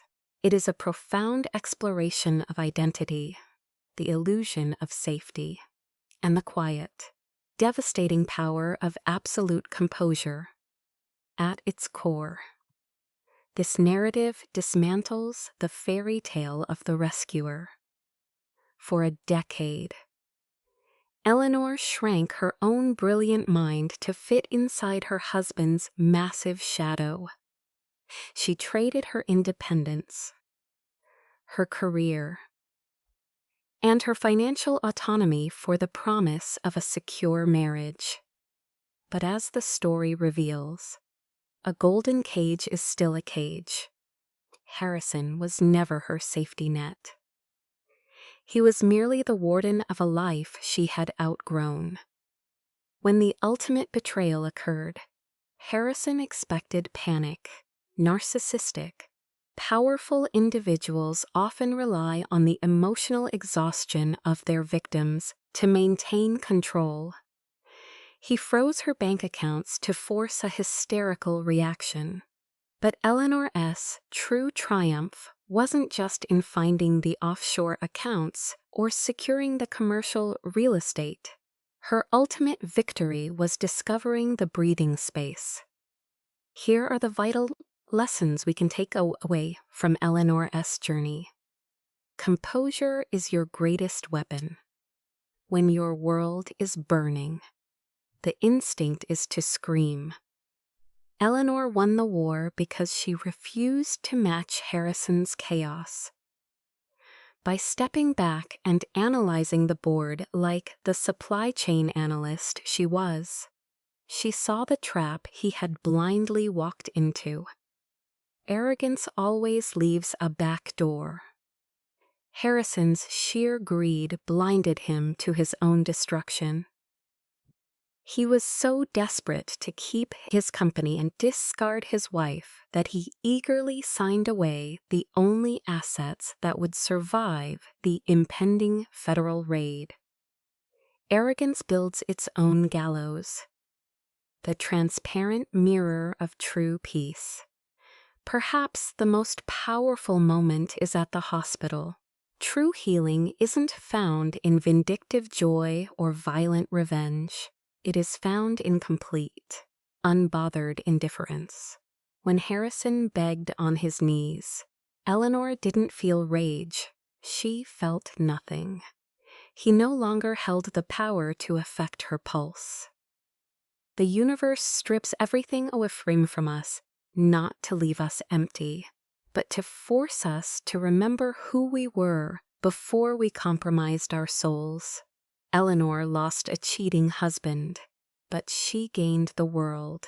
She walked through the fire, let the weak parts of her life burn away, and built an unshakable empire from the ashes. This content was carefully researched,